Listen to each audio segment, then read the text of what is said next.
Bismillah. Bismillah. We're testing the mic because the mic was not connected or there was no sound just now. So we're trying now with reloading it. Now it's on? Okay.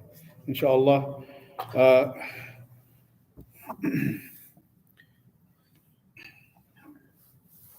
Alhamdulillahi Rabbil Alameen. والصلاة والسلام على أشرف المرسلين نبينا محمد وعلى آله وأصحابه ومن استنى بسنته إلى يوم الدين. So we had to, anybody who could not listen before, inshallah, now it's better. 1 minute.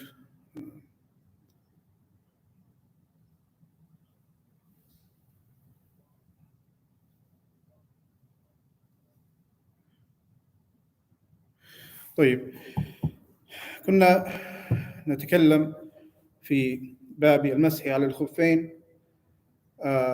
آخر ما كنا نأخذه مسألة المسح على الأسفل، ثم إذا لبس الإنسان فوقه أعلى، يعني لبس جوربين في أول النهار ثم انتقض وضوءه ومسح عليهم، واختار لعله ليسخن أكثر رجليه أن يلبس عليهما جوربين أخريين أو يلبس على الجوربين أحذية. هل له أن يمسح على الأعلى؟ هل ينتقل المسح من الأسفل إلى الأعلى؟ رجح الشيخ ابن عثيمين رحمه الله أنه نعم ينتقل المسح وله أن يمسح على الأعلى، لكن إذا مسح الأعلى انتقض المسح على الأسفل. إذا نزع الأعلى انتقض المسح على الأسفل، فحينئذ لابد أن يغسل رجليه ما دام أنه نزع الممسوح عليه، فله أن يستمر. لكن المدة يعتبر المدة من المسح، من أول مسحة على الأسفل، تبتدئ المدة من المسحة على الأسفل لا من المسحة على الأعلى. So there's some issue that we related to the wiping on the socks. We talked about this in detail, but one issue remains, that a question arises that if a person he wears socks after Fajr, okay, after washing his feet for Fajr, he wears the socks, and then he breaks his wudu, say before Dhuhr, and then he wipes on these socks for Dhuhr, and then before Asr or after Dhuhr he puts on a second pair of socks, or he wears shoes. Now, can he wipe over the shoes the next time? Sheikh, there's a difference of opinion, but Sheikh Ibn Uthaymeen rahimahullah said yes, he can wipe over the higher layer, meaning the issue of wiping transfers from the lower layer to the higher layer. So if he wants to continue wiping on his shoes, that's fine. But if he takes off his shoes now, or the second pair of socks, he can't go back to wiping on the first. Now he has to wash his feet. That's what some of the scholars say. So the safest way to avoid any confusion, because now it's going to be confusion, when does the timing begin? Generally, the timing begins from the first wiping on the first pair of socks. That's for sure. Okay, from the first pair of socks. So the easiest thing for a person to do anytime, even if he wants to wear a second pair of socks to warm his feet, for example, in the winter, or he wants to go out with shoes on, is to, whenever he comes back to wipe again, take off the shoes, take off the second layer, and just wipe on the first layer, which he began with from Fajr. Khurujan min al-khilaf, because there's a difference of opinion. And a person, wants to do something where no one will blame him, or he will not be blamed by any of the scholars. So the safest thing, even if he wears shoes, when he comes back to wipe for the prayers, just wipe on the socks, not on the shoes. Wallahu a'lam, and Allah knows best. ثم ندخل في باب نواقض الوضوء. The next chapter is the chapter of those things which violate or nullify one's wudu. وكنا أخذنا في باب الأخير باب المسح على الخفين حديث صفوان بن عسال رضي الله عنهما. هذا الحديث الصحيح فيه أن النبي صلى الله عليه وسلم أمر الصحابة ألا ينزعوا خفافهم في السفر 3 أيام ولا لياليهن، أي من غائط وبول ونوم. ودل هذا الحديث على أن هذه الثلاث، الغائط والبول والنوم، من نواقض الوضوء. أي على الإنسان أن يتوضأ، لكن له أن يمسح، بخلاف لو يجنب، لو حصل له جنابة فليس له أن يمسح، لا بد من غسل. لكن دل هذا الحديث أن النوم كالغائط والبول، حيث أنه من نواقض الوضوء، لأن النبي صلى الله عليه وسلم ذكرهما مع بعض من نواقض. So the last chapter we mentioned a hadith related to the nullifiers of the wudu, and that's the hadith number 57, hadith Safwan ibn Assal.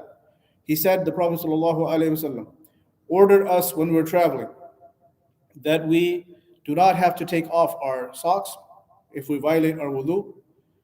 In the case of, number one, going to the bathroom, feces or urine, or sleep, meaning that sleep, or number one or number two, we can just wipe if we break our wudu with these. That's the point of the wiping, of course. But the additional benefit is that the sleep is a violator of the wudu. Okay, that's what that hadith indicates. Additional benefit. So that we understood from that hadith. But is it any sleep, or is there a detail in what kind of sleep or that violates the wudu? فيه تفصيل. There is a detail and there is a differentiation according to the types of sleep. ودل على ذلك أول حديث في باب نواقض الوضوء، وهو حديث أنس بن مالك رضي الله عنه قال: كان أصحاب رسول الله صلى الله عليه وسلم على عهده ينتظرون العشاء حتى تخفق رؤوسهم ثم يصلون ولا يتوضؤون. أخرجه أبو داود وصححه والدارقطني، وصححه الشيخ الألباني في صحيح أبي داود رحمة الله على الجميع. So this hadith clarifies. This first hadith, this is hadith number 63 in my copy. Hadith of Anas radiallahu anhu. He said that the companions of the Prophet sallallahu alaihi wasallam were waiting for Isha prayer at night, waiting for Isha, and they fell asleep until their حتى ينزل أو تنزل رؤوسهم من النعاس على صدورهم, until their heads fell down to their, out of sleep. They were asleep, and then they prayed, and they did not make wudu. In one narration, some of them did not make wudu. Again, they considered that sleep not to have broken their wudu. وفي رواية, another narration, قال: لقد رأيت أصحاب رسول الله صلى الله عليه وسلم يوقظون للصلاة حتى أني لأسمع لأحدهم غطيطا ثم يصلون ولا يتوضؤون. صححه الشيخ الألباني. One narration clarifies even more. He said, I saw the companions of the Prophet sallallahu alaihi wasallam.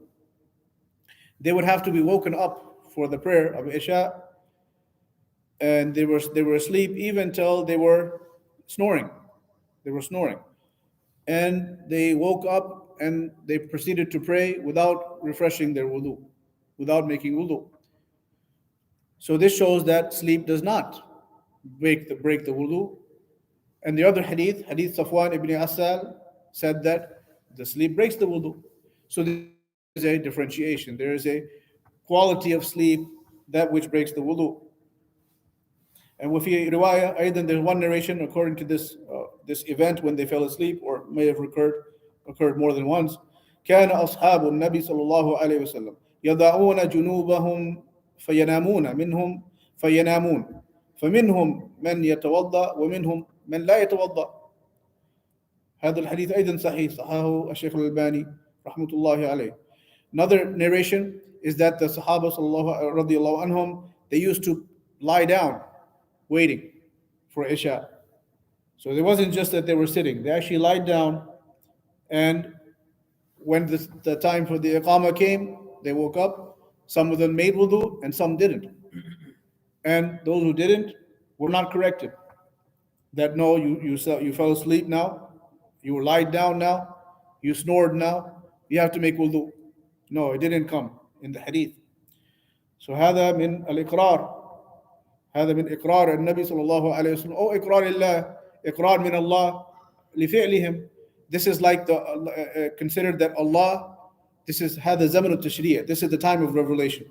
Anytime the Sahaba did something wrong or did ijtihad or made a judgment on the spot, and there was no revelation, and they would make a judgment ijtihad, and then if they were wrong, then Allah would correct them. Allah would correct them. لذلك قال الصحابة كنا نعزل والقرآن ينزل. كنا نعزل والقرآن ينزل. They said that we used to practice, what's called coitus interruptus, meaning they used to, in the relation, they would not complete inside of the spouse, but rather outside. And they said we used to do this as a means, to prevent pregnancy, if Allah wills. Whilst the Quran, but they said while the Quran was being revealed, meaning at the time of revelation, meaning if they did something wrong, Allah would have corrected them if this was not allowed. So similarly in this case, they fell asleep, they woke up, prayed, didn't make wudu. This shows that, and Allah did not correct them. This shows that this is a sound action, and the origin of this hadith is in Sahih Muslim. In Sahih Muslim. طيب. إذن كيف نوفق بين الحديثين? How do we understand? What is the criteria? ما هو ضابط النوم الذي ينقض الوضوء? What is the principle? The principle is النوم المستغرق. النوم المستغرق بحيث أن الإنسان لا يشعر بنفسه لو أحدث في هذا النوم. لا يحس بنفسه لو أحدث أو لم يحدث. هذا هو النوم المستغرق العميق الذي ينقض الوضوء. أما النوم اليسير بحيث ما هو اليسير؟ بحيث أن الإنسان لو أحدث شعر بذلك، لا أحس بها، لا أحس بخروج الريح، بخلاف الأول لم يحس. فهذا ما يسمى بمظنة الحدث. مظنة الحدث، ويحمل على أو يلحق بالحدث لأنه مظنة الحدث. Okay, so what is it? What is the differentiation? In the hadith of the first one, Safwan ibn Assal, that they would make wudu from sleep. This wudu was from a sleep that was a deep sleep. Deep sleep. And the hadith of Anas, where they did not make wudu, was a light sleep. That is the differentiation. What is the deep sleep? The deep sleep is that by which a person would not be able to feel a release of wind or gas if he would have released. And he was so deep that if he had passed wind and broken his wudu, he would not realize it. Okay? And the light sleep, obviously, that he would realize it. He has some control of his senses, and he can perceive that something is coming out from his private area.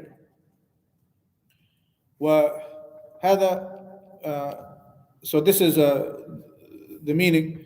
ويفيد هذا المعنى حديث آخر وهو يأتي في آخر الباب، هو حديث معاوية رضي الله عنه أن النبي صلى الله عليه وسلم قال: العين وكاء السه فإذا نامت العينان استطلق الوكاء أي انحل الوكاء. العين وكاء. This hadith means the eye is like the purse string. It's the string that controls the anus, the back of the person, where he would release wind. So it means that the ayn, al-ayn, or al-yaqadha, wika, al-dubur, ay hafidhatu, ma قد يخرج من الدبر. العين حافظة، وإذا نام الإنسان نوما عميقا استطلق، ويعني زال عنه الإحساس، فلو استطلق الوكاء ما أحس به. So here it means that a person, as long as he's awake or in light sleep, okay, then his eyes are not in deep sleep, then that the eyes and the wakefulness, it controls the his release of wind, okay, from his backside. But if he is in the deep sleep, then that string from his backside gets open, gets loose. That's the definition of the sleep. That's deep, and therefore he would pass wind and he would not realize. Okay, so that's what the relationship between sleep and the wakefulness, or in the wudu, the sleep and the wudu. Well, it's not for sure that he broke wudu. Obviously, he's too deep in sleep. He doesn't know. But this is what's called Madinatu Al-Hadith, meaning that it is it's a dhann, it's a suspicion, it's a likelihood. Whenever there's a likelihood of an event, then it's as if the event took place, as if the event took place, and there's no way for him to have any awareness. So it's as if he did. So this is the reason for the deep sleep being the first of the violators of the wudu that the author mentioned. Is that clear? Any questions regarding that? So that is the first of the violators of the wudu, as long as it's a deep sleep. ويفيد هذا الحديث أنه لا يعتبر يعني هيئة الإنسان، هل هو قائم أو جالس أو مضطجع أو راكع أو ساجد، لا ينظر إلى هيئته، إنما ينظر إلى عمق نومه من عدمه. Also, this hadith shows it doesn't matter what position the person is when he's sleeping. And some people say, no, if he lies down, no, the wudu is broken.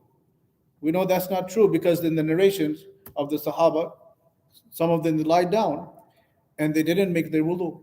So it's not about the position you're in when you're sleeping. Some people say if you're sitting, no doubt you're more, less likely to be in deep sleep. Yeah. But a person could be lying down and have a light sleep. Okay? It can happen. So it's not the position that matters, but how much he is in control of his senses. وجاء أيضا في هذا الباب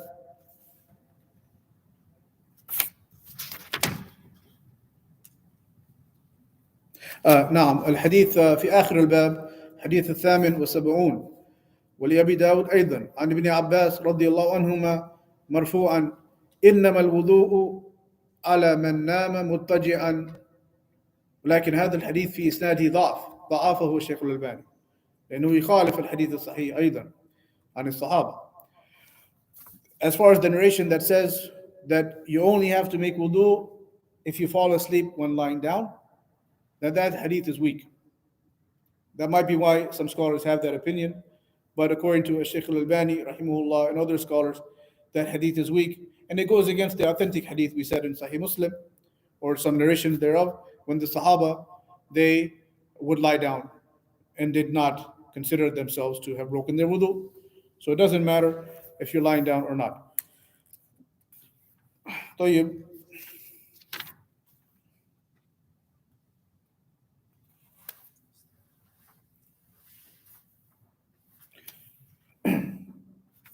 ندخل الآن في مسألة أو الناقض الثاني للوضوء. We're going to go now into the second of the violators or nullifiers of wudu, which the Sheikh mentioned, وهو الاستحاضة. وهذا فيما يتعلق بالنساء، لكن لا يخفى عليكم أن الرجال قوامون على النساء، فلا بد للرجال أيضا أن يتعرفوا على أحكام الحيض والنفاس، لكي يعلموا أزواجهم أو زوجاتهم. So this next one of the violators is related to the bleeding of the woman. And this is a matter which obviously most pertains to the women, our daughters, our wives, but for the men also to know these rulings so that they can teach their wives these rulings, because this is related to their ibadah, okay, whether they can pray or not. And this is very vital to be upon tahara for the prayer. As we know, it's the condition. من شروط الصلاة الطهارة is from the conditions of the prayer. فهذا الحديث هو حديث الرابع والستون, حديث number 64 عن عائشة رضي الله عنها قالت جاءت فاطمة بنت أبي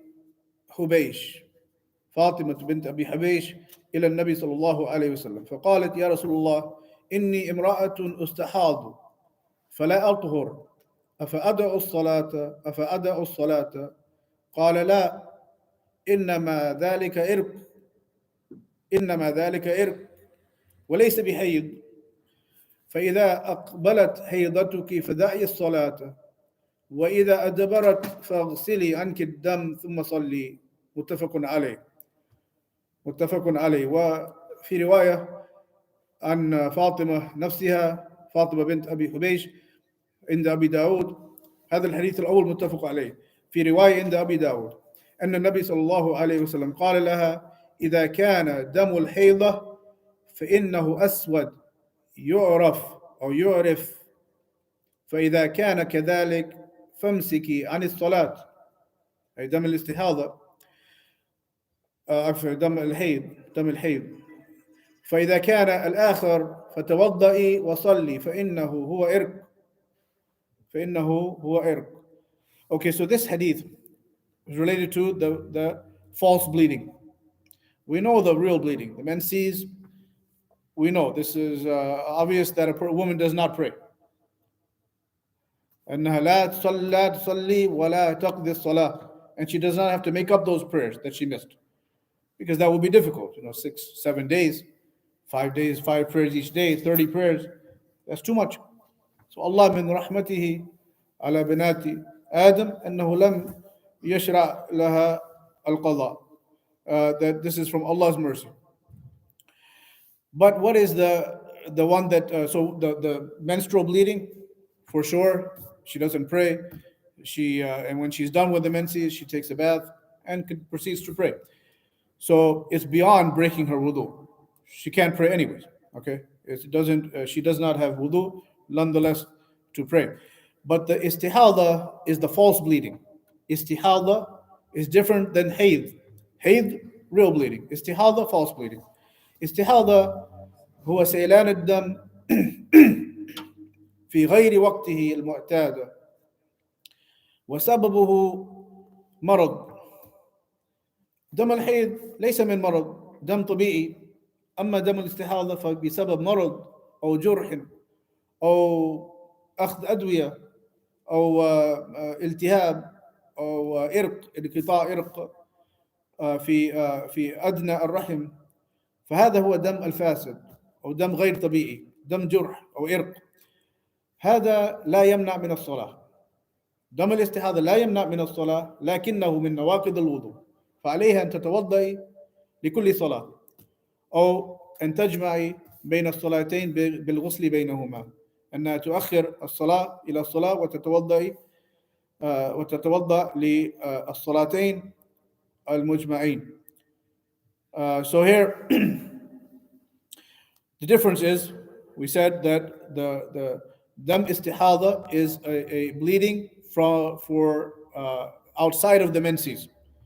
It's a bleeding which is for the case of a vein that is ruptured, or an artery that is ruptured in the lower part of the woman's uterus or private area, or it's because she took some medication, some pills that have caused this bleeding, or it is some sort of sickness. Okay, the point is that this blood does not prevent the prayer. She still has to pray, because this is not menstrual blood. Okay, the only blood that the woman is not allowed to pray with is the menstrual blood, the one during her period, her usual period, usually 6 or 7 days or so on. This blood that comes, it's different from the wound or the artery or the blood vessel. She continues to pray. But because she is passing from her private area, she has to make wudu for every prayer. Meaning at the time of the prayer comes in. إذا دخل وقت الصلاة عليها أن تتوضأ. هي تتوضأ وتصلي كل ما يتعلق بهذا الوقت. وإذا خرج الوقت ودخل وقت آخر وهي ما زالت يعني يسيل منها الدم، لم يتوقف الدم، فلا عليها أن تتوضأ للوقت القادم وضوءا آخر، لأن الدم ما زال يسيل عنها. بخلاف لو توقف الدم، إذا توقف الدم فهي على الوضوء الأول. So what is it? She has to make wudu because she is bleeding. Okay, she is passing from her private area, so that's why she has to make the wudu. In some narrations, it indicates that she should basically at the time, for example, her period comes in before dhuhr. I'm sorry, not period. The false bleeding is istihada. The false bleeding is at the time of dhuhr. At the time of dhuhr, she would wash herself from this blood, okay, this false blood, and then she would put some hafada, some sort of like a pad, okay, and then she would make wudu, okay, even if she continues to bleed, because this is false blood, and she goes ahead and prays. So what she doesn't make wudu although until the time of the prayer has already come in, okay, because there is a release of this blood. So at the time the prayer comes in, and that's what comes in the narration. ثم توضئي لكل صلاة حين يجيء ذلك الوقت. It came in the narration that she should make wudu when the prayer time comes in for dhuhr, for example. And then at the time of asr, then if she continues to bleed, she has to make another wudu when the asr prayer comes in and pray asr, and so on. Okay, or she could, another option, if it's difficult for her, is to combine dhuhr and asr. Okay, where she would delay the asr until delay the dhuhr until asr time, and the prayer is combined at the time when the dhuhr comes into asr. And likewise, she would delay the maghrib until close to isha time, and she would pray the maghrib and isha jama'an, ta'khiran, delaying the maghrib and pray with isha, but taking a bath, okay, this time, or making wudu if it's difficult.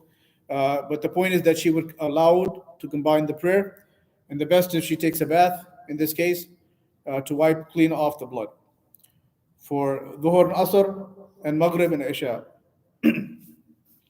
So this is what is the hukum for her. Now, how would she know? Okay, this remains the question. How would she know? Is this menstrual bleeding for which she is not allowed to pray? Or is it the istihala for which she has to pray? There are signs. There are signs to that.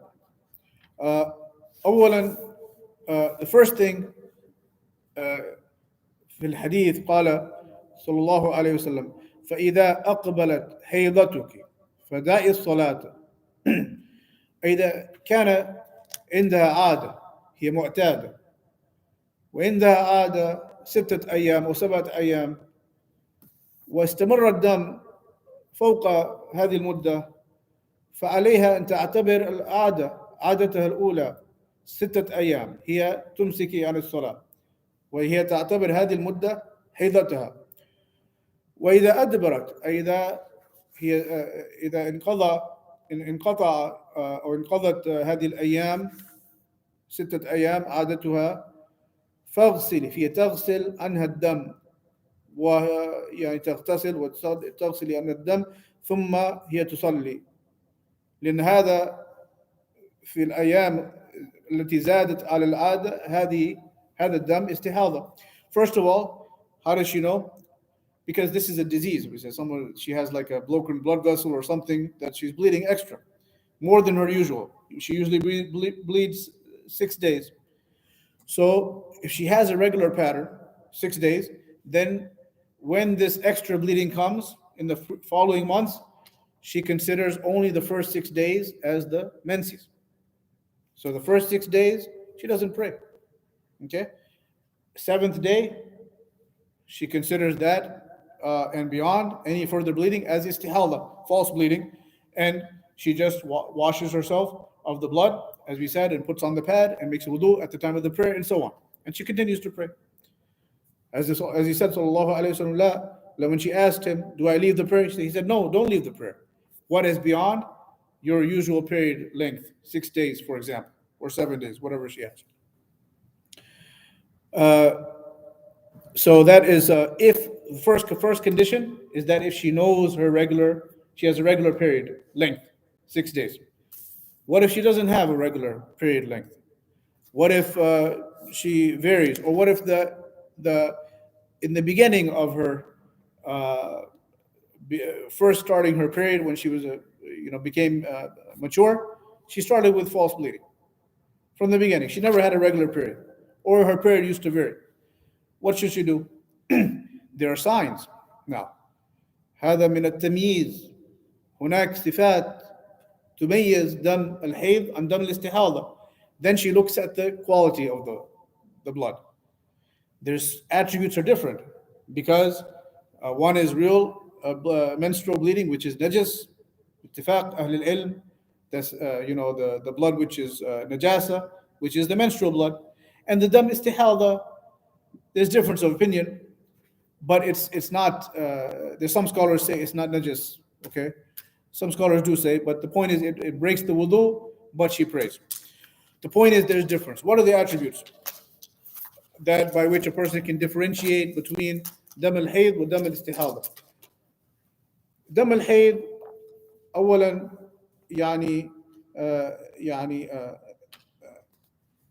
هو أسود ثخين منتن. أسود ثخين أو غليظ منتن. ودم الاستحاضة دون ذلك. First of all, it's obvious to every woman that the menstrual blood is dark, almost black. Okay, it is very thick, and it is has a foul smell, strong smell, which is the menstrual blood for which she is not allowed to pray.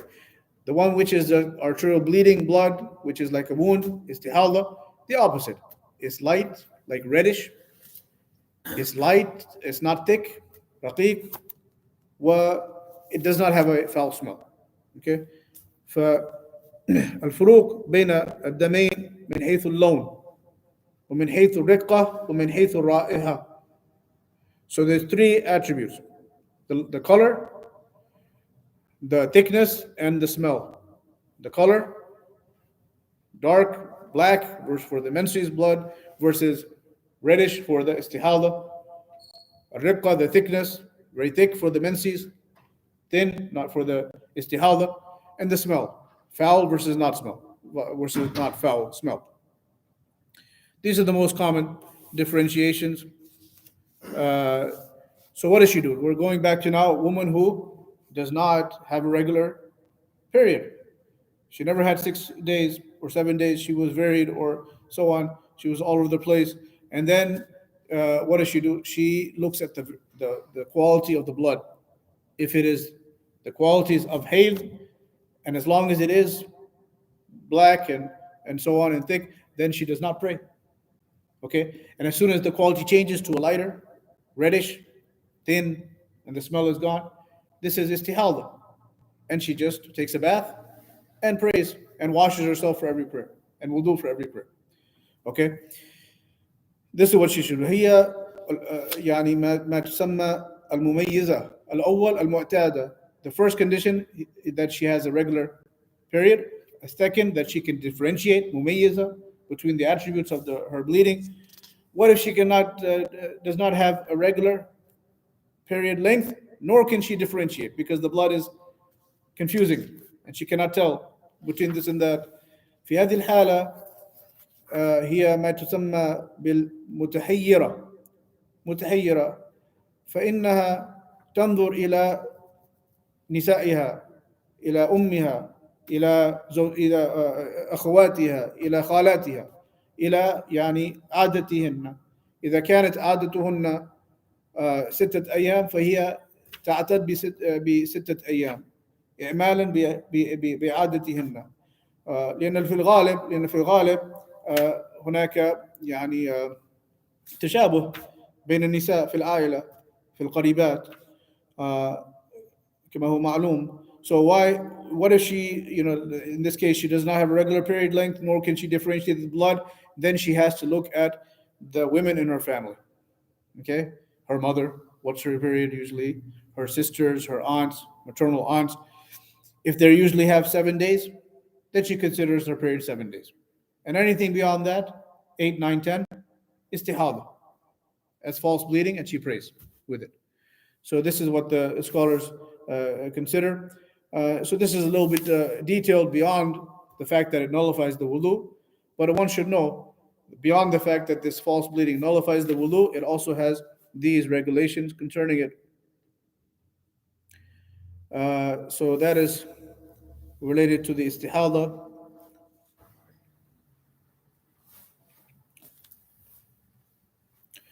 And usually العادة تتفق مع التمييز.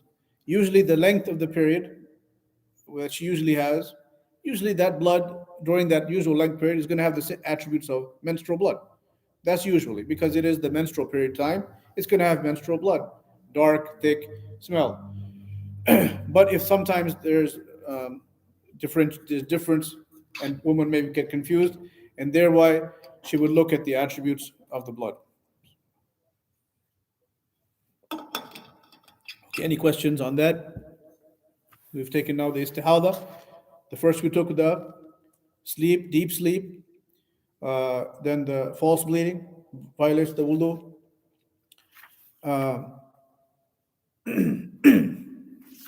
أيضا يستفاد من هذا الحديث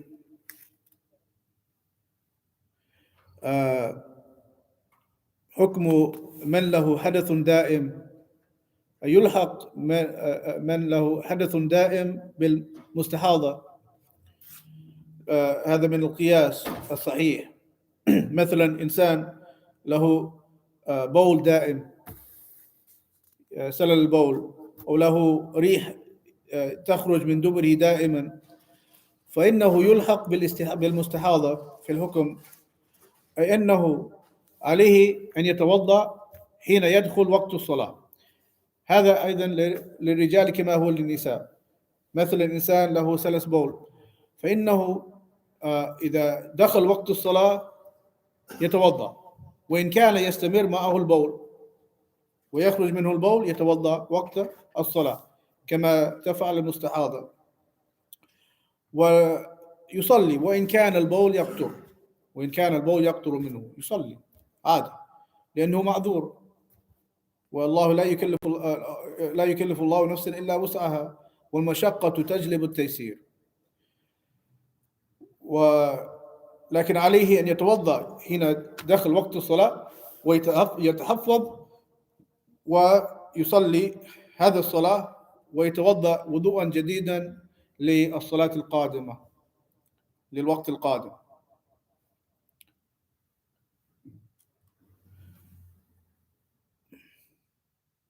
Okay, so this is additional benefit that the scholars they derive, which is that what about a person who has incontinence of urine? Okay, someone who cannot control his urine or cannot control his wind. He releases wind, throughout the day, and even when he's praying, he cannot control it. Okay, so the scholars they made qiyas or analogy of this person's condition upon the woman falsely bleeding. Okay, because his condition is similar. Likewise, just as she continues to bleed, okay, out of her control, and she still has to pray. Likewise, the one who has incontinence of urine or so on, then he continues to pray even if he's urinating, because he's excused, and he still has to pray. But he does the same sequence of precautions, just as the false bleeding woman, which is at the time of the prayer comes in, he makes a new wudu, okay, and puts on a pad and prays that prayer. But if he continues to have urine until the next prayer, he has to make another wudu, okay, for the next prayer, and do the same process. Put on a pad and pray that prayer. Okay, but if the urine stops, obviously after that wudu, then he continues with that wudu, okay, until he starts to break that wudu for some reason, or the urine comes back. Okay, so this is the benefit also for the men, particularly regarding their prayers as well. وبقي في هذه المسألة لو أن المرأة طهرت وطهرت يعني بعد طلوع الفجر، لا شك أنها ليس عليها فجر، لأنها طهرت بعد انقضاء وقت الفجر، وقد برئت ذمتها، فعليها أن تصلي الظهر الصلاة القادمة. So, for example, a woman may become purified from her menses. We're talking about menstrual bleeding, her period, after Fajr has ended. Okay, then of course she doesn't have to make Fajr because she was excused from that. She was impure at the Fajr time, and she did not get pure until after the Fajr came in. Okay, even if it's before sunrise. Okay, but I'm sorry. If it's after sunrise, meaning after sunrise, she becomes pure. Then she only has to consider dhuhr and so on from the following prayers. كيف لو أنها طهرت يعني قبيل طلوع الشمس بقدر يسير، وهي لم تدرك الصلاة لأنها اغتسلت وأخذت الغسل وتأخرت عن الصلاة حتى طلوع الشمس، نقول إنها إذا طهرت بقدر إدراك ركعة كاملة فالصلاة في ذمتها، فعليها أن تصلي ولو بعد طلوع الشمس، لأنها طهرت في وقت تستطيع فيه أن تصلي مدة ركعة كاملة. So what if a woman, though before sunrise, she becomes pure? Right before sunrise, okay? Does she have to, but she has to now take a bath, okay? And by the time she's done taking a bath, the sun is risen. Does she have to make up that Fajr? Okay, this is different now. She became pure before sunrise, at the time of Fajr. We say it depends. The Sheikh said it depends how much time. If she got pure in time enough to make one raka'ah, if she was pure, if she had taken a bath had already taken a bath, she had time to make one raka'ah, then she caught the time and she has to make up that prayer, which is like a couple of minutes, okay? A couple of minutes before the sunrise. ليش؟ لأن النبي صلى الله عليه وسلم قال من أدرك ركعة من الصلاة فقد أدرك الصلاة. Because the authentic hadith, the Prophet sallallahu alaihi wasallam said, whoever catches one raka'ah of the prayer, then he caught the prayer. So likewise, if this woman was pure in that time span, she has to pray that prayer. طيب بقي مسألة كيف إذا طهرت في وقت الصلاة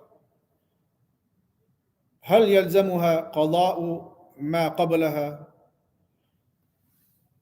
يعني أي الصلاة التي تجمع إليها عند السفر والحرج.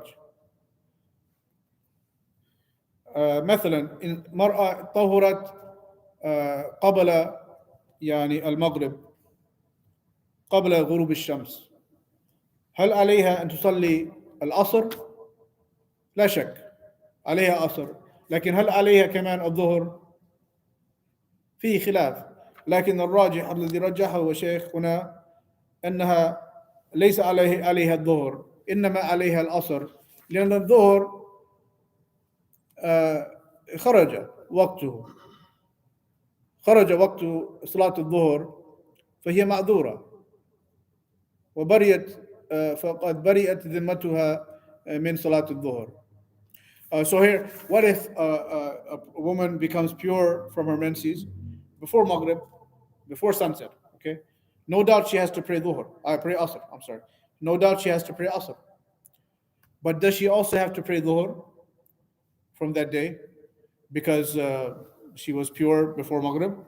There's difference of opinion amongst the scholars, but Shaykh Ibn Uthaymeen rahimahullah, his opinion is no. She would not have to pray Dhuhr. She would only have to pray Asr because Dhuhr ends already. Dhuhr ends by where at the time the sun is at its peak. When Dhuhr ends, Asr comes in.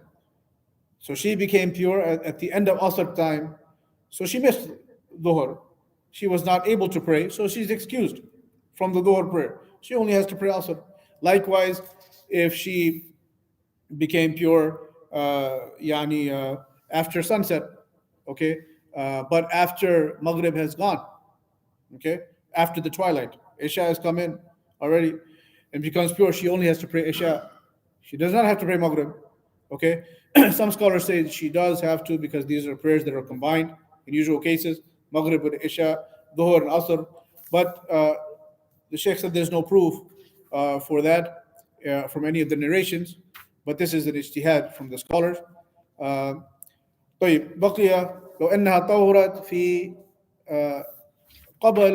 قبل طلوع الفجر بساعة هل عليها العشاء أو أنها برئت من ذمتها؟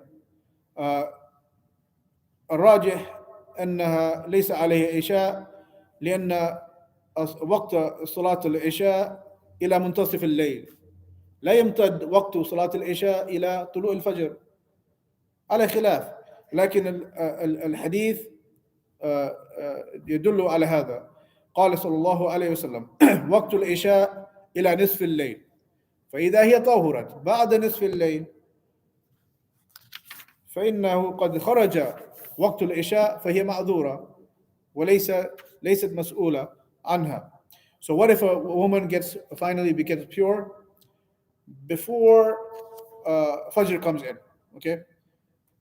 Before Fajr comes in, but by an hour or two, like maybe 3 a.m. or so, 4 a.m. she becomes pure.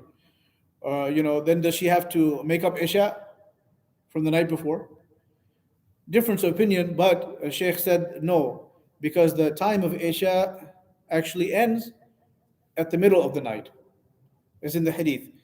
The Prophet ﷺ said the time of Isha is until the midnight, not 12 meaning, but with that time between sunset and the beginning of Fajr, you take that time, number of hours, divide by 2.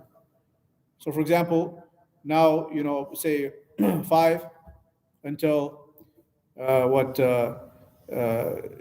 say 7 or say 6 roughly. So you have 13 hours, okay? Divide that by 2, 7.5. So from 5 p.m., okay, plus 7.5 is 12:30 at this time roughly. So 12:30 is the middle of the night. If she becomes pure after 12:30, then she's not responsible for Isha because she was excused.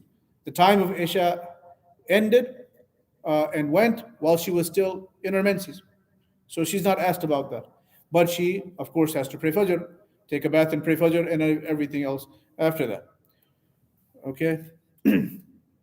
So this is what is related to the istihada and the hayd matters. And inshallah, we're going to go and continue the nawaqid al-wudu في درس القادم إن كان في العمر بقية والله تعالى أعلى وأعلم. We'll continue inshallah in the next class about the remaining violators of the wudu.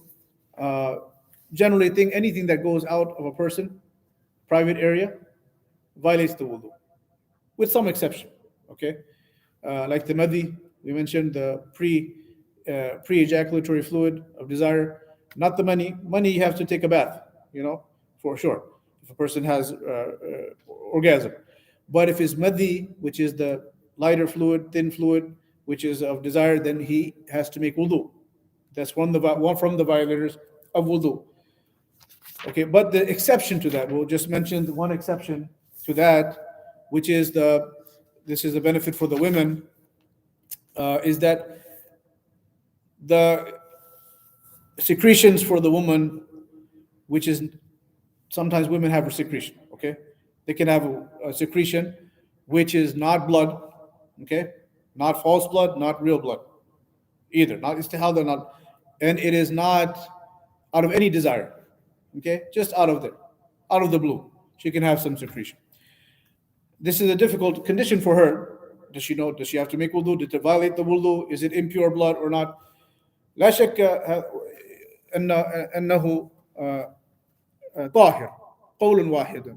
يقول الشيخ الألباني رحمه الله وأيضا الشيخ ابن تيمية رحمه الله أن هذه الرطوبة وهذه الإفرازات التي تخرج من فروجهن لا يوجب الغسل، أي ليس بنجس، لا يوجب الغسل. والقول الراجح أنه لا يوجب الوضوء أيضا، لا يوجب الوضوء. ليش؟ لأنه ليس هناك دليل لا من كتاب ولا من سنة على أن هذه السوائل وهذه الرطوبة من نواقض الوضوء. ليس عندنا أثر. فالأصل يعني الطهارة، الأصل في الأشياء الطهارة والحل، والأصل أن الإنسان على طهارة ما دام أنه ليس دليل ما ينقله عن الطهارة إلى الحدث.